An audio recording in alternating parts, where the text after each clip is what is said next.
Yes, ready for dictation, start. उपाध्यक्ष महोदय, मैं सिर्फ 5 मिनट लूँगा विराम। मुझे यह अर्ज करना है कि जो बिल आज आपके सामने है, इसके जरिए किराएदारों को सिवाय बाहर निकालने के कुछ मदद नहीं मिल सकती विराम। हमारा पहला जो एक्ट था उसमें आपने देखा होगा, यह साफ लिखा गया था कि मकान मालिक किराएदारों से ज़्यादा किराया न वसूल कर सकें विराम।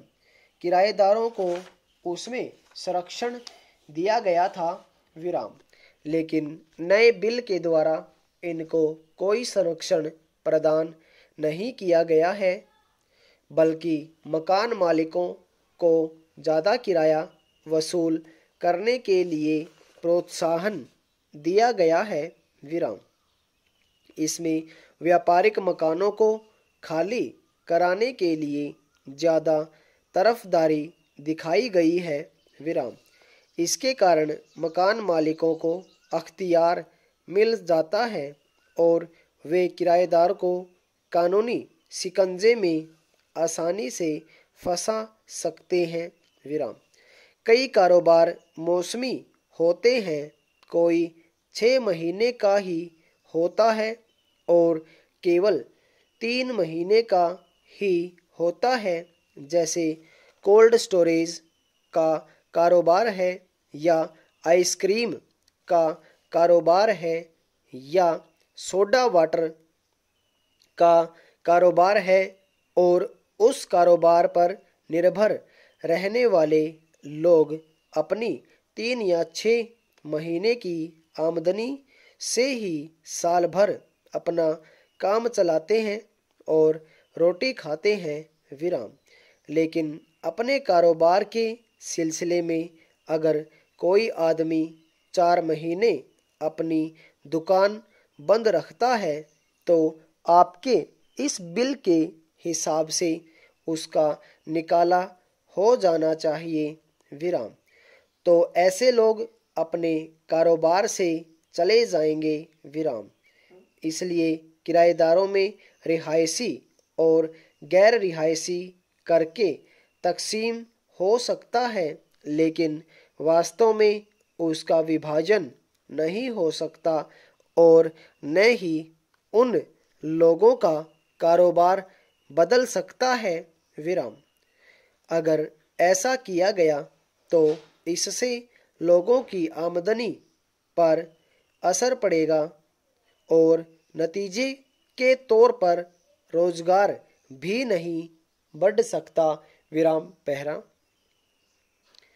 आपने इसमें यह भी कहा है कि अगर किसी मकसद के लिए मकान किराए पर लिया गया है और किराएदार उस मकसद को बदलता है, तो उसका घर निकाला होना चाहिए विराम। ऐसा होने के बाद किराएदार को अपना पेशा बदलने का अख्तियार नहीं रहेगा और किसी कारोबार में तरक्की नहीं हो सकेगी, और इसके साथ ही साथ किराएदार को व्यक्तिगत रूप में भी मकान मालिक को काफ़ी दखल मिल जाएगा विराम। इसके अलावा आज लगभग 35,000 मुकदमे मकान मालिकों और किराएदारों के बीच चल रहे हैं विराम। आपके इस बिल के पास होने से एक तूफान सा आ जाएगा और इतने ज़्यादा मुकदमे कोर्ट्स में पहुंच जाएंगे कि गवर्नमेंट उनको संभाल नहीं सकेगी विराम। इस बिल में इतनी कमियां हैं कि गवर्नमेंट उनको संभाल नहीं सकती विराम। पहले से ही इतने अधिकार मकान मालिकों को दिए गए हैं कि जब चाहें वे मकान खाली करवा सकते हैं विराम। यह बहुत कोई बड़ी अक्लमंदी की बात नहीं होगी कि हम किसी मकान को किराएदार से इसलिए खाली करवाएं कि मकान मालिक का हक ज़्यादा है और जिस किराएदार ने उस मकान में जन्म लिया, बड़ा हो गया है, बूढ़ा हो गया है, उसका कोई लिहाज न हो। विराम। मकान चाहे रिहायशी हो अथवा व्यापारिक, अधिकतर इसलिए खाली करवाया जाता है कि किराएदार उसका किराया कम दे रहा है और मकान मालिक पुराने किराएदार को उठाकर नए किराएदार को अधिक किराए पर मकान देना चाहता है। विराम।